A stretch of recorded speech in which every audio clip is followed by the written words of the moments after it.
السلام عليكم ورحمة الله. الحمد لله الذي أرسل رسوله بالهدى ودين الحق ليظهره على الدين كله ولو كره المشركون. أشهد أن لا إله إلا الله وحده لا شريك له وأشهد أن محمدا عبده ورسوله. اللهم صل وسلم وبارك على سيدنا محمد وعلى آله وأصحابه ومن تبعهم بإحسان إلى يوم الدين. أما بعد. Hadirin muslimin muslimat, tuan-tuan dan puan-puan yang dirahmati oleh Allah Azza wa Jal. Pertama, kita bersyukur kepada Allah kerana walaupun pada pagi ini kita dihujani dengan hujan yang begitu lebat, namun Allah Azza wa Jal mempermudahkan urusan, mengizinkan kita untuk hadir pada pagi ini. Muslimin dan muslimat yang dirahmati oleh Allah Azza wa Jal, apabila saya belik hadis-hadis yang berkaitan dengan takdir, saya telah melihat hadis-hadis yang kita bincangkan itu, alhamdulillah, telah memberikan pencerahan dan penjelasan tentang bagaimana sikap sewajarnya seorang muslim mukmin yang mengaku sebagai orang Islam dan orang yang beriman mengimani dan meyakini ketentuan dan ketetapan yang telah ditentukan oleh Allah Azza wa Jal di dalam rukun yang keenam, iaitu an tu'mina bil qadar. Hendaklah kamu beriman dengan qadar, ketetapan Allah, sama ada yang berbentuk khair, baik, ataupun syar, yang buruk. Takdir Allah ini ada yang berbentuk takdir yang baik, ada juga takdir yang buruk. Itu disebut di dalam hadis Nabi sallallahu alaihi wasallam.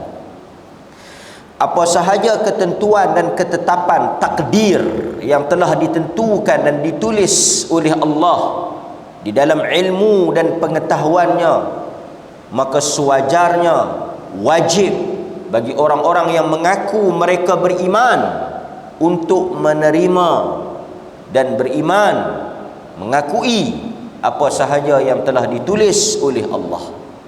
Apa yang tidak ditulis, yang tidak ditentukan dan ditetapkan oleh Allah, maka dia tidak akan berlaku di dalam kehidupan kita.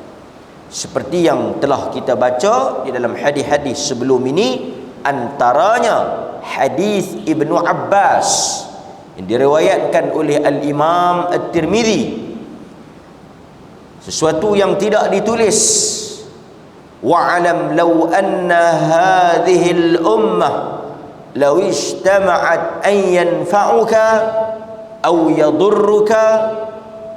Tidak akan berlaku sesuatu jika tidak ditulis oleh Allah, walaupun manusia berusaha untuk melakukannya, illa qad kataballah, melainkan apa yang telah ditulis oleh Allah.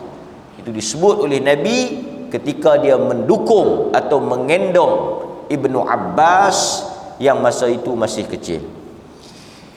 Maka pada kali ini insya-Allah kita akan beralih kepada bab yang berikutnya pada hadis yang ke-201, kerana hadis-hadis yang selepas daripada itu ialah hadis ulangan kepada hadis-hadis yang sebelum daripada hadis yang telah kita bincangkan. Anil Barra bin Azib anna Rasulullah sallallahu alaihi wasallam qala al-muslim idza su'ila fil qabr yashhadu an la ilaha illallah wa anna Muhammad Rasulullah fadzalika qawluhu yuthabbitu alladhina amanu biqawli thabit fil hayatid dunya wa fil akhirah. Wa fi riwayah 'an Nabi sallallahu alaihi wasallam qala yuthabbitu Allah alladhina amanu biqawli thabit qala nazalat fi 'adzabil qabr fayuqalu lahu man rabbuka fayaqul rabbi Allah wa nabiyyi Muhammad sallallahu alaihi wasallam. Hadis yang pertama diriwayatkan oleh Al-Imam Al-Bukhari, juga diriwayatkan oleh Al-Imam Muslim. Kita tengok hadis yang pertama daripada Al-Barra ibn Azib. Daripada Al-Barra ibn Azib, dia menceritakan bahawa Rasulullah sallallahu alaihi wasallam menyebut dan bersabda, yang ini berhubung dengan azab kubur, berhubung dengan azab kubur. Idza su'ila, apabila ditanya, su'ila, apabila ditanya, tak disebut siapa yang bertanya. Cuma dia kata di sini idza su'ila. Nabi kata qala al-muslimu, seorang muslim itu apabila ditanya di dalam kubur. Ini kita sebut sebagai soal jawab, ni kita sebut sebagai di dalam kubur kita akan melalui dua perkara besar. Dua benda yang akan dilalui oleh setiap orang yang mati. Tidak ada yang terkecuali dan selamat. Tidak ada yang terlepas. Yang pertama kita sebut fitnah kubur. Yang kedua kita sebut azab atau nikmat kubur. Apabila seseorang itu dimasukkan ke dalam kubur, disemadikan, akan datang kepadanya fitnah kubur. Itu perkara pertama yang akan dia tempuh. Fitnah kubur merujuk kepada soal jawab yang akan ditanya oleh dua malaikat yang disebut oleh Nabi dalam hadis yang lain, azraqan aswadan, kehitaman, bengis, kasar, lagi keras. Mereka ini datang dan bertanya kepada setiap manusia yang meninggal. Yang ni kita panggil fitnah kubur. Sebab itu kita doa kan, fitnatil mahya wa mamat, wa fitnatil mahya wa mamat, iaitu fitnah ketika hidup dan fitnah selepas kematian. Al-Barra ibn Azib meriwayatkan bahawa Nabi sallallahu alaihi wasallam bersabda, apabila seorang muslim itu meninggal dunia, dia dikebumikan, maka datanglah kepadanya malaikat untuk bertanya. Su'ila, ditanya. Tapi kita merujuk pada hadis-hadis yang lain, maksudnya yang datang tanya tu malaikat Munkar dan Nakir. Fil qabr, di dalam kubur.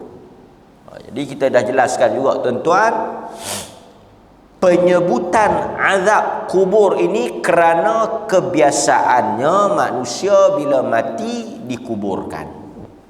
Tapi tak menafikan mereka yang meninggal tidak berkubur juga tetap akan melalui proses ini.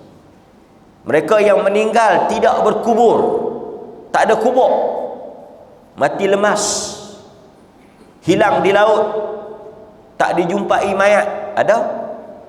Mati di hutan, dimakan harimau, berkubur di dalam perut harimau, mati di baham buaya, semua itu tak berkubur. Adakah mereka selamat dan terlepas dari seksa kubur, azab kubur, soal jawab? Tak. penyebutan kubur itu hanya merujuk kepada kebiasaannya manusia dikuburkan. Tetapi sesiapa sahaja yang mati, dia akan melalui proses tersebut. Apabila dia ditanya di dalam kubur, lalu dia menjawab, orang yang ditanya tu jawab. Yang jawab ni tuan-tuan beyond control. Dia bukan di bawah kawalan kita, dia bukan di bawah kehendak dan kemahuan kita, ketentuan kita, tetapi ia di bawah ketentuan dan kehendak Allah. Artinya yang menjawab ketika itu bukan diri kita, bukan kita yang jawab, tetapi iman dan amal. Sesiapa yang beriman dan sesiapa yang tunduk melakukan perintah Allah, menjadi mukmin yang muti', yang taat kepada Allah, maka Allah akan mempermudahkan dia untuk menjawab, walaupun dia tidak pernah mendengar soalan ini, walaupun dia tidak menghafal jawapan ini, walaupun mungkin dia tidak mengetahui tentang hadis ini, tapi dia beriman dengan azab kubur, dia beriman dengan Allah, maka Allah Ta'ala akan mempermudahkan dia untuk menjawab. Kerana sekali lagi kita akan tengok yang jawab itu ialah iman kita, bukan diri kita, kan? Itu yang saya kata di luar daripada kawalan kita. Dia kata ketika dia ditanya, ketika dia disoal, dia kata yashhadu, dia menyaksikan, syahadah, dia menyaksikan bahawa tidak ada Tuhan yang disembah, yang diibadahkan melainkan Allah, dan Muhammad Rasulullah. Itu soalan yang pertama. Jadi orang-orang yang beriman ni, Allah Subhanahu wa ta'ala akan menetapkan lidah dia untuk jawab soalan ni. Masa tu tak ada pertolongan yang lain lah, tak ada jawapan yang lain lah, tidak ada bantuan yang lain lah, semuanya sudah ditinggalkan. Hadis-hadis yang berkaitan dengan apabila kita mengajar seseorang saudara kita itu, maka dipermudahkan. Hadis-hadis yang berkaitan dengan talqin ketika mati, kesemuanya tidak sahih. Hatta Nabi SAW sendiri tidak melakukan hal yang demikian. Yang dilakukan oleh Nabi ialah mendoakan si mati.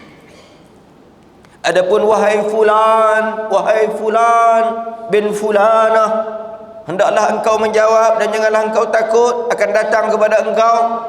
Riwayat-riwayat ini tidak sahih. Walaupun ada sebahagian pengamalan penduduk Syam dan sebagainya, tetapi dia tidak dilakukan oleh Nabi dan para sahabat radhiyallahu anhum ajma'in. Yang ada Nabi SAW suruh kita mendoakan supaya si mati ini dipermudahkan untuk dia jawab dan diberikan keampunan. Baik. Kemudian fadzalika qauluhu, inilah yang dimaksudkan dengan firman Allah. Tengok, yang ni ayat Al-Quran yang tuan-tuan boleh tengok di situ, iaitu dalam surah Ibrahim.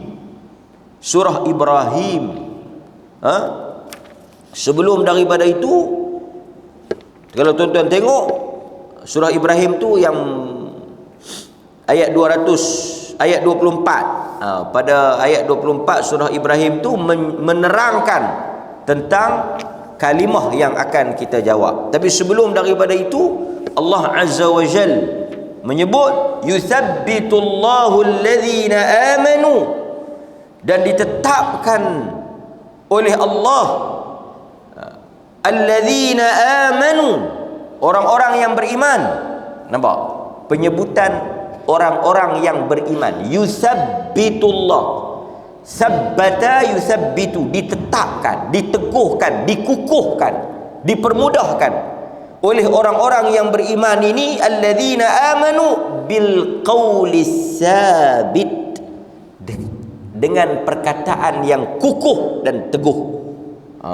Perkataan yang kukuh dan teguh. Perkataan yang kukuh dan teguh tu kita akan tengok dalam surah Ibrahim ayat 24 nanti. Fil hayatid dunya wa fil akhirah, di dalam kehidupan dunia dan akhirat. Artinya Allah Subhanahu wa taala berdasarkan ayat ini, Allah telah menjanjikan suatu kepastian kepada orang-orang yang beriman bahawa mereka akan boleh jawab. Mereka jangan takut dan jangan bersusah hati, jangan bimbang, jangan risau.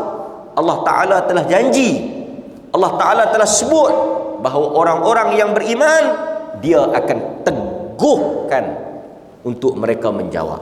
Boleh jawab. Bila ditanya saja, dia jawab.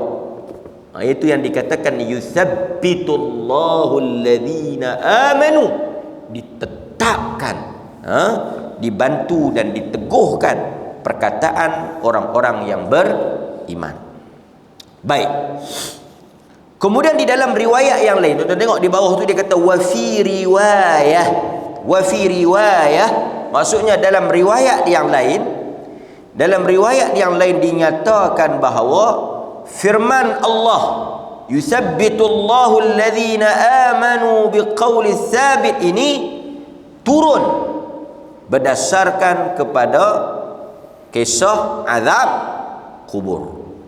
Maksudnya ayat ini dia merujuk kepada ditetapkan perkataan orang-orang yang beriman itu di dunia dan di akhirat, merujuk kepada azab kubur. Maksudnya perkataan yang teguh itu ialah soal jawab. Fayuqalu lahu, ditanya kepada orang yang meninggal itu, si mati itu, kepada si mati itu, dan kita akan tengok nanti berlaku perselisihan pendapat di kalangan ulama. Apa yang ditanya? Siapa yang ditanya? Sebahagian ulama ahli sunnati wal jamaah berkata yang ditanya itu ialah ruh si mati. Maknanya yang melalui fitnah. Ni soal jawab ni, dan yang mendapat azab dan nikmat kubur ini ialah si roh si mati tu. Manakala pandangan yang kedua menyatakan apa? Yang dilalui atau yang menempuh, yang berhadapan dengan fitnah dan nikmat kubur ini, yang menjawab soalan ini, yang melalui proses ini, roh dan jasad. Maksudnya dimasukkan balik roh ke dalam jasad untuk menempuh dan melalui proses azab ni. Jadi dia ada dua lah pandangan sekurang-kurangnya. Satu dia kata roh, yang kena azab kubur ni roh, jasad dah berpisah dah terputus hubungan dengan jasad. Pasal itu kalau tuan-tuan tengok kan, kalau kita boleh lalui peristiwa, tengok orang kena tanam ni, mungkin kita korek balik ke apa ke, kita dah tak nampak kesan dia tak ada apa kan. Dia bukan jasad tapi roh. Dan benda ini berlaku di alam barzakh yang kita sebut alam kubur. Alam kubur itu alam barzakh. Dan proses itu dilalui oleh setiap daripada kita. Dan hadirin mukminin, kita terselindung dan terhijab daripada mengetahui, mendengar dan melihat apa yang berlaku di alam barzakh. Itu yang kita beriman. Tapi ada juga pandangan yang kata dia cuma macam mana kita melalui proses di alam roh tu, alam barzakh tu. Sebab itu selalu juga saya bagi contoh macam mana tuan-tuan mimpi buruk. Biasa mimpi buruk. mimpi dipukul, mimpi diseksa. Tuan-tuan tidur, jasad isteri duduk sebelah, kan? Orang tidur sebelah kita, dia tengok kita okey, tak ada apa, tapi roh kita terseksa, roh kita terganggu. Sebab tu kadang-kadang kita macam isteri kita kata duduk bercakap dalam apa, tuan-tuan mungkin nak bercakap tak terbit, duduk dengar kan. Kemudian tuan-tuan rasa diseksa, rasa dipukul, mungkin tuan-tuan mimpi bergaduh ke, mimpi berkelahi ke, mimpi dipukul ke. Itu seolah-olah tuan-tuan rasa sakit tak? Pecah peluh, rasa takut, kan? Merasai benda tu. Tapi orang tengok jasad, mengik awak ni, kan? Dia tak tahu apa yang kita lalui, dia tak tahu apa yang sedang kita hadapi kerana roh kita. Nampak? Tuan-tuan pun ceritalah, kata tuan-tuan mimpi mana-mana tempat berjumpa dengan orang berkelahi, kan? Kemudian kena pukul ataupun kemalangan jalan raya ke apa kan? Nampak? Itu untuk kita memahami gambaran yang dikatakan dengan azab kubur dilalui oleh roh kita. Baik, hadirin mukminin, kemudian kita sambung lagi. Dia kata apa? Dia kata kalimah yang teguh, perkataan yang teguh, qaulul thabit, perkataan yang teguh. Yang dimaksudkan di dalam hadis ini ialah apa yang telah disebut di dalam ayat sebelumnya, iaitu surah Ibrahim ayat 24. Kita tengok, alam tara kaifa daraballahu mathalan kalimatan tayyibatan kasyajarah tayyibah asluha thabitun wa far'uha fis sama', iaitu kalimah apa? Kalimah tauhid. Sebab itu tengok, dia kata di sini, apabila ditanya man rabbuk, bila malaikat tu tanya man rabbuk, siapa Tuhanmu, maka dia menjawab fayaqul, maka si roh tadi ni, si mati tadi jawab, Rabbi Allah, Tuhan aku adalah Allah. Ini yang dikatakan perkataan yang teguh. Ini maksud kepada perkataan yang kukuh, iaitu dia boleh menjawab dengan lancar dan fasih, dengan tetap dan teguh, kan? Rabbi Allah, Allah Tuhanku. Sebab itu hadirin mukminin, kita memang tak tahu, saya sebut sikitlah, apabila seseorang tu mati, kita memang tak tahu apa yang dia lalui. Kita tak tahu, sebab ini di luar daripada pengetahuan manusia. Kita tak tahu apa yang dia tempuh.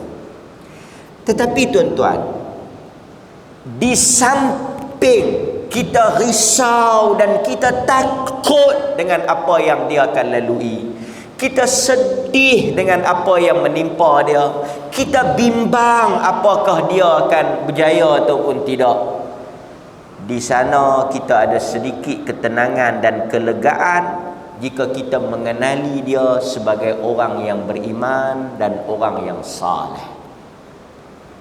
Kalau ada di kalangan saudara tuan-tuan, sahabat tuan-tuan, adik-beradik tuan-tuan, kawan-kawan tuan-tuan yang baru meninggal ke, yang barulah atau yang lama meninggal, dan tuan-tuan mengetahui dia satu orang yang beriman, satu orang yang takwa, yang jaga salat dia, yang senantiasa orang kata apa, melakukan kebaikan, itu ialah tanda-tanda yang Allah akan membantunya pada zahir yang kita nampak. Itu zahir kita nampak. Walaupun kita tak kata kita baliklah, tak payah duk kalutlah, tak payah duk risaulah, tak payah duk bimbanglah, dia boleh jawab. Kita tak katalah sampai tahap tu. Kita tak bagilah jaminan sampai ke tahap tu. Tapi kita nak bagi tahu pada zahirnya apa yang kita tahu tentang diri si fulan, apa yang kita nampak ketika dia hidup, mudah-mudahan dia boleh jawab. kerana dia di kalangan orang-orang yang beriman. Yang kita nak risau ni, yang kita tengok di dunia pun, kalau orang tanya tak lepas dah. Di dunia lagi kalau orang tanya pun sangkut dah. Tambah di akhirat esok, di kubur esok lagi sangkut dah. Maka sebab itu tuan-tuan, saya selalu sebut, yang ni peringatan kerap kali diulang dan akan terus diulang. Kita semua akan mati. Penghujung kepada kehidupan ni ialah mati ya.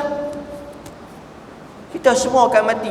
Dan tuan-tuan telah mendengar pada hari ini apa yang tuan-tuan akan lalui dan apa yang tuan-tuan akan tempuh sebaik sahaja tuan-tuan mati. Berseorangan dan bersendirian di alam kubur, tanpa ada keluarga dan tanpa ada sesiapa pun yang menemani kita. Hatta Nabi sendiri pun dia seorang saja. Takkah semua ini menakutkan kita? Takkah semua ini membimbangkan dan merisaukan kita? Takkanlah tuan-tuan tak fikir langsung apa nak jadi lubang kubur esok ni. Kita seorang-seorang, mai pula malaikat tanya pula. Sebab itu cukuplah kematian ini sebesar-besar pengajaran kepada orang yang hidup. Pasal itu Nabi suruh pergi kubur, Nabi suruh iring jenazah, Nabi suruh pergi tengok orang mati kalau kita berpeluang pergi tengok. Pasal dia mengajar kita bahawa apa yang dilalui kawan tu seorang-seorang. Tuan-tuan tengok, tanam dia seorang-seorang, kebumikan dia seorang-seorang, dan ditinggalkan dia seorang-seorang. Tak ada siapa. Kita kalau takut, normalnya, kebiasaannya, kita kalau takut kita akan buat apa? Kita akan ajak orang teman. Dia tahan teman aku sana. Dia tahan. Kadang-kadang tuan-tuan orang nak tanya kita apa-apa, dia tak tolong jawab pun tak apa. Janji hang teman lah aku pun tak hati tak apa. Aku jawab sekali lagi. Hang teman sudah. Nak bagi kita berani, nak bagi kita ada rasa kekuatan. Tapi ini kubur. Nanti kita tak boleh ajak orang teman. Dan soalan ni soalan benda yang tetap akan ditanya. Dia bukan boleh, dia kata macam ni, hang tak payah duk risau lah. Kadang-kadang mereka tanya, kadang-kadang mereka tak tanya kan. Macam kita lalu trafik ke, kita lalu pemeriksaan apa-apa ke, kadang-kadang dia tahan tak payah duk risau. Dia kadang-kadang dia tanya, kadang-kadang dia tak tanya kan. Kita pun 50-50, kadang-kadang lepas, kadang-kadang sangkut dia tanya. Tapi yang ni tuan-tuan tak ada. Dia tahan, jangan duk risau. Malaikat pun dia tengok ke muk dia. Kalau dia rajin dia tanya, kalau dia tak rajin dia main tengok tu, dia catik kata dia tak tanya tu. Tak ada. Simpan kalau tanya. Kan? Ha? Takkah satu orang dia fikir apa dia nak jawab? Pasal itu tuan-tuan hadirin mukminin, manusia ni kalau akhir dia fikir tentang mati, dia akan buat sesuatu untuk menghadapi kematian. Baik. Dan ketika ini segala-galanya sudah tidak bermanfaat. Itu yang disebut dalam hadis Nabi sallallahu alaihi wasallam. Baik. Kemudian dalam hadis ni dia kata kalimatun tayyibah. Dalam ayat ni kalimatun tayyibah, iaitu kalimah Islam, kalimah tauhid, kalimah yang benar, yang tidak ada keraguan di dalam hatinya. Dia mempercayainya dan dia menunaikan segala kehendak amalan kalimah tersebut. Artinya dia ada tiga benda. Dia percaya, dia tak ragu-ragu, dan dia melakukan amalan daripada. Pasal itu tuan-tuan kalau tengok syarat kepada rukun, syarat kepada kalimah tauhid ni amal. Dia takat, kalau dia takat percaya, dia takat yakin, tapi dia tak menunaikan kehendak kalimah tauhid ni, tak ada manfaat. Salat, semua yang tuan-tuan buat ini menunaikan kehendak kalimah tauhid. Apabila satu orang mengakui Allah sebagai Tuhan dia sebagai hamba, maka kesan dalam kehidupannya dia melakukan titah perintah Allah Azza wa Jalla. Nampak? Kemudian dia sebut lagi di sini, dia kata Allah Ta'ala menyebut bahawa dia akan memberikan keteguhan dengan kalimah yang baik ini. setelah menjelaskan perbandingan tentangnya dengan kalimah yang merupakan lawannya, iaitu kalimah yang buruk, menyebutkan sedemikian selepas perbandingan tersebut seolah-olah sebagai isyarat bahawa kalimah yang baik akan memberikan manfaat kepada orang yang mengucapkannya, menghayatinya dan mengamalkannya dalam kehidupan. Sedangkan kalimah yang buruk tidak akan mendatangkan sebarang manfaat kepada tuannya. Nampak? Dalam ayat yang sebelumnya Allah menyatakan ada dua kalimah. Satu kalimatun taibah, satu lagi kalimatun khabithah. Satu perkataan yang baik, satu perkataan yang buruk. Perkataan yang baik itu apa? La ilaha illallah. Masa itu la ilaha illallah ni juga disebut kalimatut taibah, kalimatut taqwa, kalimatut tauhid. Perkataan taqwa, perkataan tauhid, perkataan yang baik. La ilaha illallah. Dan la ilaha illallah ni dia tak cukup sekadar tuan-tuan duk sebut la ilaha illallah, la ilaha illallah, la ilaha illallah. Itu baru sebut. Dia kena ada apa? Tahqiq. Dia kena ada mengamalkan, membenarkan kalimah itu dalam kehidupan. Maksudnya bila tuan-tuan sebut la ilaha illallah, dia ada rukun dia ada syarat dia. Dia ada rukun, dia ada syarat. Ini tajuk lain lah pula. Maksudnya satu orang nak mengesahkan kalimah tauhid dia tu, dia hendaklah memenuhi 2 rukun dan 6 syarat. Dia ada 2 rukun dan 6 syarat. Dia panggil 6 syarat tauhid dan 2 rukun. Rukun dia apa? An-nafi, al-isbat. La ilaha illallah. 2 rukun. Rukun yang pertama an-nafi. An-nafyu. Apa dia? Tengok. Tuan-tuan sebut apa? La ilaha. La ilaha. La tu nafi. Tidak ada. Artinya tuan-tuan kena menafikan. Faman yakfur bit-taghut wa yu'min billah faqad istamsaka bil urwatil wuthqa. Quran kata faman yakfur bit-taghut wa yu'min billah faqad istamsaka bil urwatil wuthqa lan fisama laha wallahu sami'un alim. Allah kata faman yakfur bit taghut, hendaklah sesiapa yang mengkufuri taghut, artinya dia kena buang. Pasal tu tuan-tuan, orang Arab jahiliah, kalau tuan-tuan perhati tengok, mereka mengakui Allah sebagai Tuhan. Arab jahiliah ni, musyrikin Mekah, Abu Lahab, Abu Jahal dan juga orang-orang kafir di Mekah, mereka menerima dan mengakui Allah sebagai Tuhan. Yang tu tak ada khilaf. Mereka mengakui, menerima, percaya Allah Tuhan. Itu ada di sisi mereka. Wala in sa'altahum man khalaqas samawati wal ard la yaqulunna Allah. Depa akan kata, kalau kamu tanya siapa yang menciptakan langit dan bumi, mereka akan jawab Allah Ta'ala. Banyak lagi ayat-ayat yang lain yang menunjukkan mereka percaya Allah Ta'ala. Tapi yang mereka tak ada ni, nafi tu. Nafi, mereka tak menafikan lagi Allah ada. Allah itu wujud. Allah itu Tuhan, tapi bersama-sama dengan Allah tu ada Tuhan lain. Yang ni yang dia tak ada nafi. Nafi ni buang habis. Nafi ni Allah sahaja. Yang tu dia tak ada.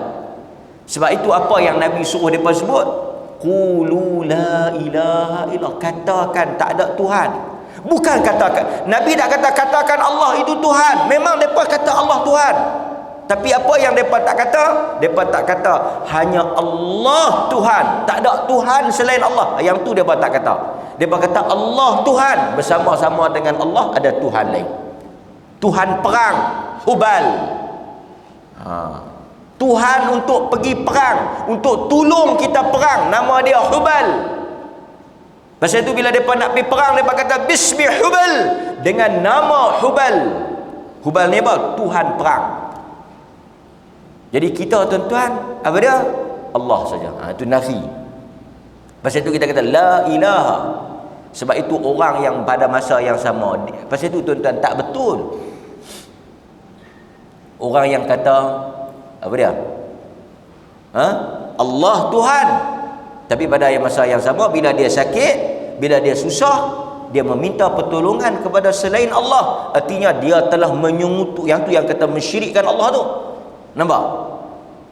Itu bahaya tu, itu yang merosakkan kalimah. Pasal apa kita kata merosakkan kalimah tauhid? Pasal kalimah tauhid tu menafikan apabila dia meletakkan sesuatu selain Allah, maka dia telah merosakkan kalimah nafi tadi. Maka sebab itu tuan-tuan kena jaga benda ni, kan? Pasal itu kalau ada orang kata dia percaya Allah Ta'ala. Sebahagian orang kafir memang ada, bukan kata sebahagian lah, kebanyakan orang kafir memang mereka percaya Allah tu ada, Tuhan Allah dia percaya. Tapi apa yang merosakkan mereka? Apabila pada masa yang sama mereka menyungutukan Allah. Sebab itu mereka buat berhala-berhala ni untuk apa? Untuk berhala ni membawa permintaan mendekatkan mereka kepada Allah. Artinya mereka percaya juga kepada Allah. Itu ma na'buduhum, kami tak sembah depa illa liqarribuna ila Allah zulfa, melainkan untuk mendekatkan kami kepada Allah. Nampak? Jadi itu telah merosakkan kalimah nafi tadi, menafikan tidak ada Tuhan selain daripada Allah Azza wa Jalla. Yang ni yang depa tak mau. Bila Nabi kata sebut Allah, apa depa kata?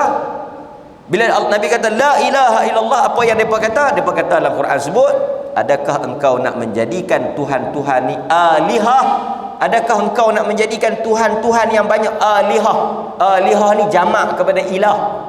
Adakah engkau nak menjadikan Tuhan-Tuhan yang banyak ni ilahan wahida, satu ya? Inna hadha la syai'un ujab. Pelik. Tuhan kami yang kami tahu Tuhan ni banyak, nak mengajak Tuhan ni satu ya? Yang ni tak boleh. Nampak? Jadi siapa-siapa yang dalam masa yang sama dia menyembah Allah, dia meminta kepada selain Allah, dia percaya, dia takut kepada selain Allah, maka dia telah mensyirikkan Allah dan merosakkan kalimah tauhid yang menafikan Tuhan selain daripada Allah. Kan? Kemudian rukun yang kedua ialah rukun isbat. Nafi, isbat. Apa dia tu isbat? Apabila dia dah buang semua Tuhan-Tuhan yang lain, dia buang semua sembahan-sembahan yang lain, illa dia mengisbatkan hanya Allah. Maksudnya dalam hidup kita ni, dalam iman kita ni, kita kena buang dulu baru kita macam ni tuan-tuan. Ayat apa? Perumpamaan yang paling mudah. Kita tak boleh isi ayat baru, melainkan kita kena buang ayat lama. Kita kena buang dulu ayat lama, kita pergi tuang dalam gelas ni, kita ambil ayat ni, kita buang dalam gelas ni. Setelah kosong dan bersih, baru kita boleh masukkan air yang baru. Artinya nafi itu apa? Kita menafikan segala-gala apa yang merosakkan tauhid kita ni, sembahan ke apa ke, batu, pokok. Arab ni macam-macam. Batu, pokok, kayu, roti, macam-macam dia buat sembahan. Kubur. Jadi dia kena buang dulu semua ni, dah bersih, baru dia masukkan yang baru. Pasal kalau ada lagi yang lama ni, kita tak boleh masuk yang baru. Nampak? Sebab tu dia panggil nafi dulu. Nafi ni artinya membersihkan yang lama, lepas tu memasukkan yang baru. Nampak? Okey. Kemudian dia kata lagi, dia sambung. Kita habiskan rangkap ni. Dia kata kalimah ini memberikan kekuatan dan keteguhan di dalam kehidupan dunia. Maksudnya bila iman dan agamanya diuji, ia tetap dengan kalimah tersebut, tidak ragu-ragu kepadanya dengan syubhat yang ditimbulkan. Syubhat itu seperti syubhat tentang kenabian, sifat-sifat Nabi, kedudukan Allah sebagai Tuhan, sifat-sifatnya dan perkara yang berkaitan dengannya. Keteguhan tersebut diperolehi dengan pengajian yang berkaitan dengan ketuhanan dan kenabian. Maksudnya tuan-tuan, dia kata ditetapkan di dalam kehidupan dunia itu merujuk kepada, bila dia kata yuthabbitullahu alladhina amanu biqauli tsabit fil hayatid dunya, di kehidupan di dunia itu apa dia? Allah Ta'ala meneguhkan iman dia daripada sebarang bentuk gangguan dan syubhat. Macam saya kata kat tuan-tuan minggu lepas, kuliah sebelum ni lah, ajaran sihak tu dah ada orang percaya, dia ramai orang terpengaruh. Allah itu Muhammad, Muhammad itu Allah, ramai, bukan sedikit pengikut dia sampai ke luar negara. Ajaran yang mengatakan Allah itu ialah Muhammad, Muhammad itu ialah Allah, Muhammad itu ialah jelmaan Allah, macam-macam kan. Muhammad itu sebenarnya adalah, hakikatnya dia itu adalah Allah. Nampak? Sehingga mereka menafsirkan ayat surah Al-Ikhlas, qul huwallahu ahad, yang dimaksudkan katakanlah oleh Muhammad engkau itu ialah Allah. Macam-macam lah mereka tafsir, tapi ini menunjukkan apa? Menunjukkan ada orang terpengaruh. Nampak? Jadi kita minta supaya Allah Ta'ala memelihara kita daripada dua fitnah. Yang pertama fitnah syahwat, ujian harta, pangkat. Fitnah ni ada dua. Ujian ni dia ada dua. Satu ujian syahwat. Tuan-tuan kena hati-hati ya. Masuklah saya pun kita kena hati-hati. Yang pertama fitnah ni tuan-tuan kena faham bila saya sebut fitnah ujian. Yang pertama fitnah syahwat. Syahwat ni apa dia? Syahwat ni inilah nafsu, fitnah nafsu. Keinginan kepada nafsu. Nafsu ni dia teringin apa? Mungkin tuan-tuan syahwat ni lah. Mungkin tuan-tuan diuji dengan syahwat wanita. Mungkin diuji dengan syahwat harta. Mungkin diuji dengan syahwat kuasa. Mungkin diuji dengan syahwat nama, glamour. Ujiannya Jahannam. Dan betapa ramai manusia yang tewas dengan ujian syahwat. Kan? Ujian syahwat ni fahamlah. Mungkin dia duit banyak, orang tawar duit dia tolak, tapi mungkin dia tewas dengan kuasa. Dia melakukan sesuatu untuk mendapatkan kuasa. Yang ni dia panggil fitnah syahwat. Okay, itu satu fitnah, ujian yang besar tu. Bukan semua orang, tuan-tuan, bukan semua orang boleh selamat. Fitnah syahwat. Yang kedua, pasal tu kalau tuan-tuan tengok yang orang yang tertewas dengan godaan wanita, tewas dengan godaan lelaki, tewas dengan godaan harta, dia telah tertewas dengan fitnah syahwat. Yang kedua fitnah syubhat. Syubhah, dia telah terkena syubhah, iaitu apa dia? Keraguan dan kesamaran yang ditimbulkan. Ujian juga untuk dia ni kan? Dia ragu-ragu kepada agama dia, macam-macam kan? Maka semua itu dapat dijawab dengan ilmu. Sekarang ni video-video kalau tuan-tuan tengok macam-macam tu ada tentang macam-macam ajaran ni. Ajaran Al-Mahdi kan? Dulu sebelum awal zaman tuan-tuan lah, ajaran Al-Arqam, ajaran-ajaran sesat ni kan, tentang Imam Mahdi yang akan muncul. Dan tuan-tuan tengok macam mana taksubnya pengikut Al-Arqam ni kepada pemimpin mereka. Mereka percaya dan ajaran mereka besar, ramai orang yang terpengaruh kan, ajaran Al-Arqam. Lepas tu tuan-tuan tengok bersilih ganti ajaran Kaha, Rasul Melayu, ajaran lagi Ayah Pin, ajaran Tuhan Langit, ajaran agama langit, Ayah Pin pun ada orang ikut. Kalau tuan-tuan tengok Ayah Pin tu, Masya Allah kan? Dan ada video-video dia yang orang pertahankan Ayah Pin tu. Walaupun kita tengok patutlah dia pertahankan Ayah Pin pun. Pasal apa? Dia badan dia duduk di bumi, tapi dia punya kepala dia pergi ke langit dah. Dia panggil high. Dia cara dia bercakap tu kita kata dia ni kena tak gam ke syabu ke apa kan? Tengok doa, tapi ada orang ikut. Dan tuan-tuan bisa dengar lah, jangan terkejut. ajaran mimpi. Mimpi apa? Perjalanan mimpi terakhir. Perempuan tu nama apa? Saya pun terlupa lah. Kan? Ajaran mimpi yang terakhir tu, nama apa perempuan tu, tahu? Dan tuan-tuan tahu tak? Antara yang mengikuti ajaran perempuan tu, ajaran mimpi terakhir tu, ialah di kalangan ustaz. Di kalangan ustaz. Ada ustaz. Ini maklumat dalaman ni saya bocor kat tuan-tuan. Beruntung tuan-tuan dapat tahu. Ada di kalangan ustaz yang apabila dibongkar ataupun diselidik oleh pihak berkuasa agama negeri, dia terlibat dan mempercayai ajaran mimpi terakhir ni, perjalanan mimpi yang terakhir kan, perempuan tu kan. Katanya bertaubat ke tak bertaubat tak tahulah. Nampak? Masyitah. Bagus cikgu dia ni, dia nama-nama perempuan ni dia ingat. Jangan lain tu ni. Ajaran mimpi terakhir masyitah. Dia mengaku kan, tuan-tuan tengok dia mengaku perjalanan mimpi dia. Ada ustaz yang tak ikut. Bukan ustaz biasa-biasa, ada ustaz yang mempunyai latar belakang yang dahsyat kan. Dia ikut, dia percaya. Jadi saya nak beritahu di akhir-akhir zaman ada. Dan tuan-tuan tengok ajaran Rasul Kahar tu, yang video ketika mana dia dibicarakan di mahkamah, wanita-wanita tertampil mempertahankan dia. Kami percaya kami akan masuk syurga bersama kau. Lepas tu dia kata, kami ada Rasul, kamu ada Rasul tak? Dia tanya pula, kamu ada Rasul tak? Siapa Rasul kamu?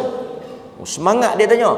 Dia percaya, dia yakin betul Kahar tu akan menyelamatkan dia, Kahar tu akan bawa dia ke syurga. Kau, dalam bahasa orang putih dia panggil kau, kudus. Dia orang kata diangkat sampai ke tahap itu. Hadirin mukminin, pasal itu kita tak ada jaminan untuk kita selamat. Syubhat ni dia mai tau. Dia mai dia kita duk elok dah ni. Kita duk percaya elok dah ni, kita duk beriman elok. Dia mai dia timbulkan. Dia mai dengan soalan-soalan lah. Dia mai kat kita ni, dia mai dengan soalan-soalan. Dia nak menimbulkan keraguan kita. Contoh, dia kata, hang sembah apa? Ni tuan-tuan, kadang-kadang berjumpa dengan kawan-kawan lama, tengok dia pun lain macam. Lama tak nampak. Dia kata, aku balik cuti.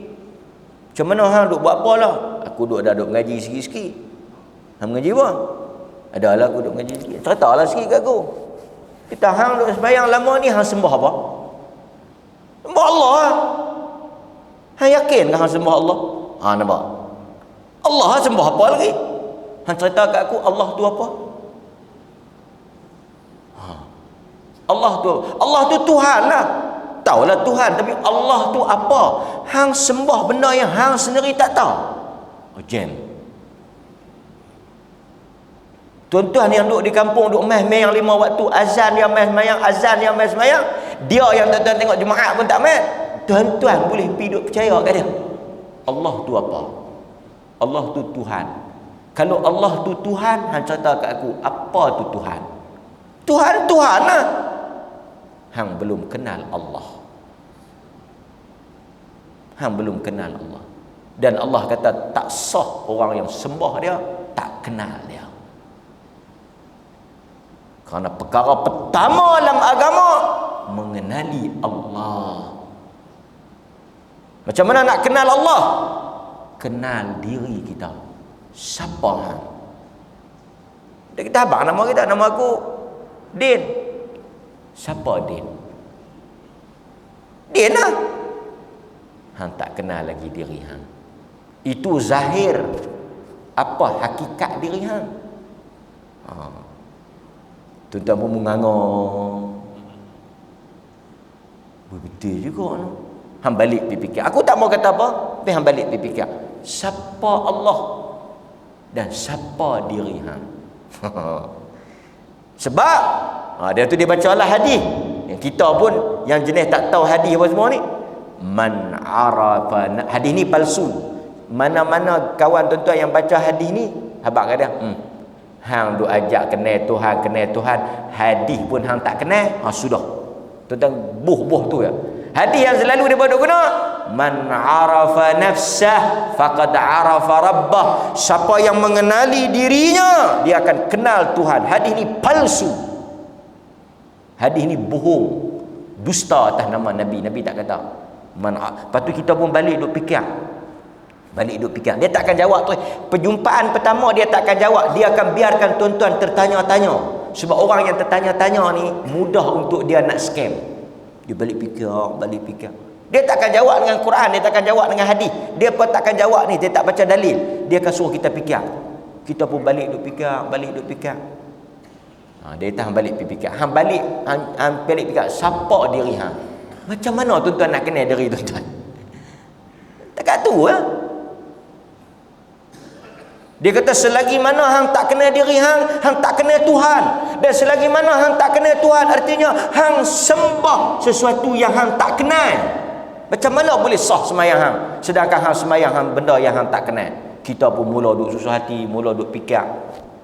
Yang ni dia panggil, ini saya bagi sikit ya, contoh-contoh syubhat. Artinya dia menimbulkan keraguan, kesamaran, tashkik, dia menimbulkan syok, menyebabkan tuan-tuan. Dan selalunya dia mula dengan soalan-soalan ni. Ahli-ahli falsafah, ahli-ahli geng-geng tarikat yang sebahagian pelik-pelik ni, dia mula ni.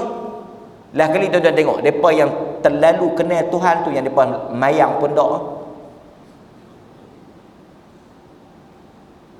Kan? Sebab ada jumpa macam-macam kan, duk jumpa. Nampak? Okey, baik. Hadirin mukminin. Kesimpulannya, kita bagi tahu di sini. Dia kata Allah Subhanahu wa taala, tengok pada muka surat 204, kita tutup dengan ayat surah Ibrahim ayat 27, wa yudhillullahu adh-dhalimina wa yaf'alullahu ma yasha. Dan Allah menyesatkan orang-orang yang berlaku zalim kepada diri mereka sendiri, dan Allah berkuasa melakukan apa yang dikehendakinya. Maksudnya apa tuan-tuan? Soal kita boleh jawab, tak boleh jawab. Soal kita lancar, tak lancar. Soal kita mampu, tak mampu, di bawah ketentuan Allah. Tapi dia balik kepada amal dan iman kita. Pasal itu Allah kata wa yudhillullahu adh-dhalimin. Allah menyesatkan orang-orang yang zalim. Artinya kita yang memilih untuk zalim, menganiayai diri kita sendiri, dan Allah membiarkan kita di atas kesesatan tu. Pasal itu kita kata may yahdihillah, sesiapa yang Allah bagi petunjuk, artinya orang yang berusaha untuk mendapatkan petunjuk. Bukan maksudnya kita kata Allah memberi petunjuk ni, Allah pilih siapa yang dia nak, dia bagi petunjuk, siapa yang dia tak mau, tak. Balik kepada kita. Artinya apa? Siapa yang nak dapat petunjuk, Allah akan bagi. Tapi siapa yang enggan untuk mendapat petunjuk, Allah sesatkan di atas pilihan dia. Ini yang telah kita bahas di dalam hadis-hadis yang sebelum daripada ni. InsyaAllah dalam kuliah yang akan datang, kita akan sebut tentang hadis yang berikutnya berhubung dengan apa yang disebut oleh Nabi tentang azab kubur. أقول ما سمعتم أستغفر الله العظيم لي ولكم وبالله التوفيق والهداية والسلام عليكم ورحمة الله وبركاته.